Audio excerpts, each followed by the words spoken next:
आज सीता नवमी है। माँ जानकी जी का आज जन्मदिन है और दोनों दिवस है। जैसे हम लोग चैत मास के शुक्ल पक्ष की नवमी को भगवान श्री राम का जन्मदिन मनाते हैं, रामनवमी मनाई जाती है, ठीक उसी प्रकार से बैसाख के शुक्ल पक्ष की नवमी को जगजननी जानकी जी का और दिन हुआ था। राम के बारे में तो ये स्पष्ट है कि वो उनका समय निर्धारित है कि दिन में 12 बजे और उनका शुभ मुहूर्त था, अभिजीत मुहूर्त था। इनके जन्म के बारे में कोई मुहूर्त और वो नहीं लिखा हुआ है कि क्या समय नहीं लिखा है कब वह पैदा हुए और किस मुहूर्त में पैदा हुई। कुल मिलाकर के जानकी जी का आज जन्मदिन है। इनके लिए लिखा गया है कि उद्भव स्थिति संहारिणी कलेश हारिणी न तो हम सीता, इस तरह करके लिखा हुआ है। जानकी जी जो है सीता जी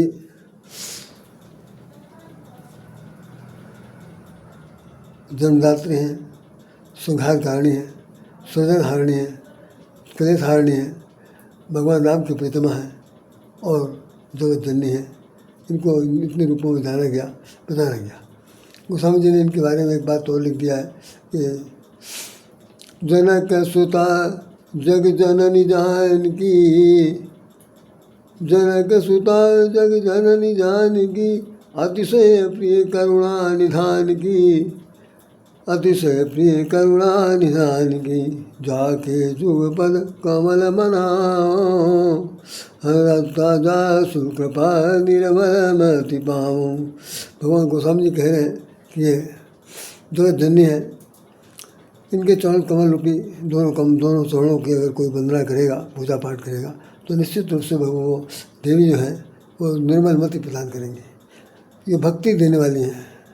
जनक सुता जग जननी जानकी, जनक सुता जो है वो जगत की जननी है और अतिशय प्रिय करुणाधान की प्यारी हैं। और उनका काम ये है कि जो उनके शरण में जाता है, उनके चरण कमलों की वंदना करता है, उसको वो निर्मल बुद्धि देती है। ऐसे ही बहुत सी बातें लिखी हैं। भगवान ने मनु शत्रुपा से पूछे गए प्रश्न के उत्तर में भी कहा था कि आदि शक्ति जो जग उपजाया सो अवतरो मोरिय माया। ये हमारी माया है जो अवतर हुआ है और ये आदि शक्ति हैं, यही आदि शक्ति हैं। इन्होंने सृष्टि के निर्माण में भाग दिया। और साथ साथ ये है कि एक बात एक जगह और लिखी है कि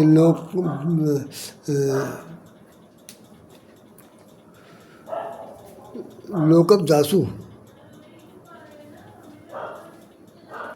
जानकी जी के लिए लिखा हुआ है कि जासु लोकप जासु, जिसके देखने मात्र से तमाम संसार के जितने भी लोकांतर हैं उनका निर्माण हो जाता है।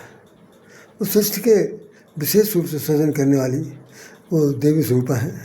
वही महालक्ष्मी हैं, वही अपने स्वरूप को दुर्गा रूप में बदलती हैं, वही सरस्वती बनती हैं, वो त्रिदेवी के रूप में कहलाती हैं। और प्रारंभ में उनको वही लक्ष्मी बनती हैं, वही सीता बनती हैं, वही सब कुछ है। तो एक तो ये हो गया।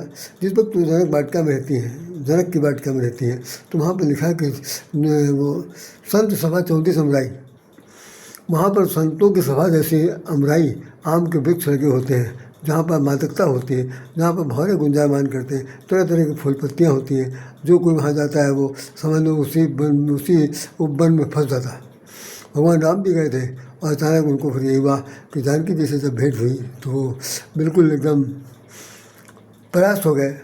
और उनको ऐसा लगा कि मानो गगन दुंदुभी दीनी, मनसा विश्व विजय कह कीनी, अस कहीं प्रभु चितय तही हो रहा, स्वस्थ मुख से भय नयन चुकोरा। ऐसा लगा कि जैसे मदन ने कामदेव ने अपना बिगुल बजा दिया है और भगवान राम जो भी एक बार जानकी जी की तरफ आकर्षित हो गए और कह रहे हैं कि जैसे चकोर चंद्रमा को देखता है वैसे वो देखते रह गए। आकर्षण का केंद्र है जनक की वाटिका। और जिस वक्त जानकी जी अपहरण के बाद अशोक वाटिका में जाती हैं तो वहाँ पर लिखा है कि सीता सीत निशा सुनवाई, काल रात्रि सीता सम। वहाँ पर जाती हैं तो रावण के कुल खानदान के लिए काल रात्रि बन जाती हैं, दुर्गा बन जाती हैं, काली माँ बन जाती हैं, अष्टभुजा वाली बन जाती हैं। और ये बात उसने मंदोदरी ने कह दिया था। तो वहाँ पर देख लीजिए किसी जगह पर हमने 3 रूप बता दिए कि एक जगह पर वो जरग की बाटिका अपने माता पिताजी के घर में रहती हैं, तो वहाँ पर संतों की सभा जैसी लगी है, सुख चैन के साथ लोग रह रहे हैं, आनंद मगन रह रहे हैं, प्रकृति सौंदर्यपूर्ण से भरपूर है, किसी प्रकार की कोई भी काम क्रोध लोभ मोह का लेस मात्र प्रयोग नहीं है, बल्कि सात्विक प्रेम जो है वो एक तरह की उमंग भरता है, जिसमें भगवान राम भी अपने आप को विवश हो जानते हैं। जो और रावण की वाटिका में, अशोक वाटिका में, तो वो कालरात्रि के रूप में है।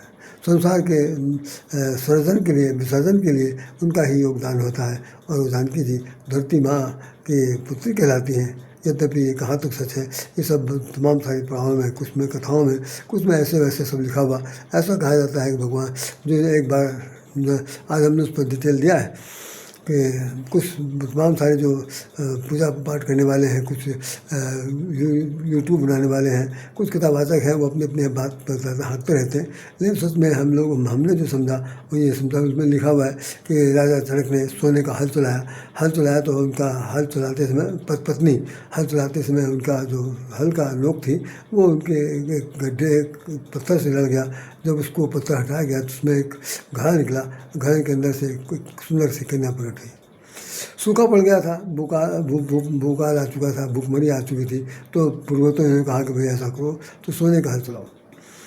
अब प्रश्न ये उठता है कि सोने का हल क्यों चलाओ, और भी तो लोहे का हल बनता है, प्राय लोहे का ही हल बनता, सोने का बनता नहीं। अब सोना इतना बहुमूल्य धातु है, और राजा जिसे कहा था सोने का हल चलाओ।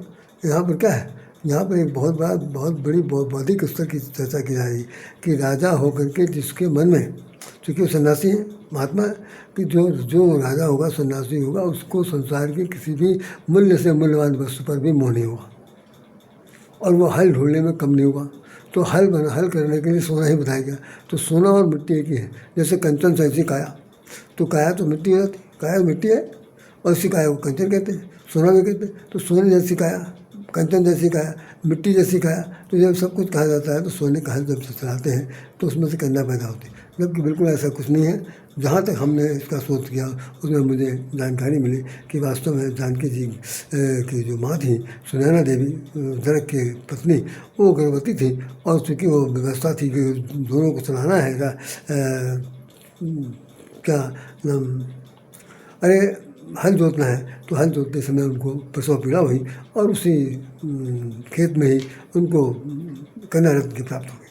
कन्या रत्न की प्राप्त होते हुए संसार पूरे वातावरण में एक विशुद्धता आ गई। हाँ, काले काले बादल जो छट रहे थे वो सब घनघोर वर्षा होने लगी, और इस प्रकार से हरे भरे हो गए खेत खलिहान, सब लोग जल प्लावित हो गया। और यूँ कहते हैं कि सबके यहाँ हरी भरी खेती के साथ साथ घर घर में बधाई बजने लगे, और खुशहाली आ गई, वैभव संपन्न हो गए, धन धान से संपन्न हो गए, सब कुछ हो गया। अब है क्या हल, माने अंग्रेजी में कहते हैं सलूशन। आपके जीवन में कभी कोई समस्या है तो मिल बांट कर काम करना चाहिए। पति पत्नी मिलकर किसी काम को करेंगे तो उसका हल ज़्यादा अच्छा निकलेगा। तो पति पत्नी दोनों लोगों ने हल चलाया, हल नहीं चलाया, हल निकाला।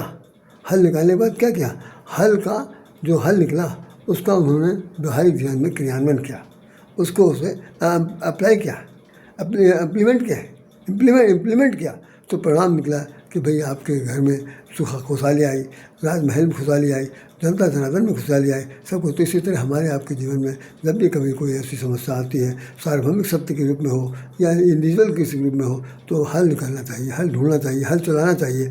हल के बदले आपको उसका हल सलूशन मिलेगा। ये नहीं है कि हाथ में हाथ धरे बैठे हुए या सोने के जैसा सो रहे हैं। तो जो सोना नहीं है, सोना में एक में धातु, दूसरा सोना मैंने सोना क्रिया। तो सोना नहीं है, जागना है। जागृति की अवस्था में अपने धर्म का पालन करना है, और जागृत जो अपने जो लक्ष्य की प्राप्ति के लिए मिट्टी और सोने को के बीच का जो भेद है उसे बिल्कुल निर्मूल कर देना है। कुछ नहीं, संसार में कुछ भी नहीं है। जब सब कुछ नश्वर है तो क्या सोना क्या मिट्टी।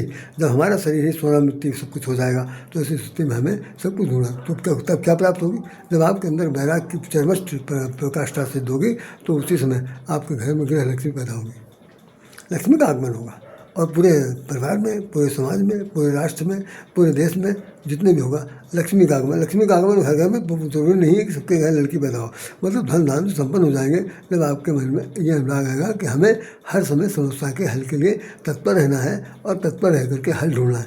तो हल चलाना है, तो हल चलाने वाला तो एक हल है। हो सकता है, मैं इस बात को खंडन भी कर रहा हूँ, इस बात का मंडन भी कर रहा हूँ कि हो सकता है कि भाई हल चलाया ही होगा, लेकिन हल चलाना और वास्तव में हल निकालना ये दोनों अलग अलग बातें हैं। तो इसलिए हमारे आपके जीवन में हल निकालना ही प्रासंगिकता है, और हल निकालने के बाद उसको इम्प्लीमेंट कराना उससे बड़ी प्रासंगिकता है। तो यही बात सीता जी के लिए बताई गई।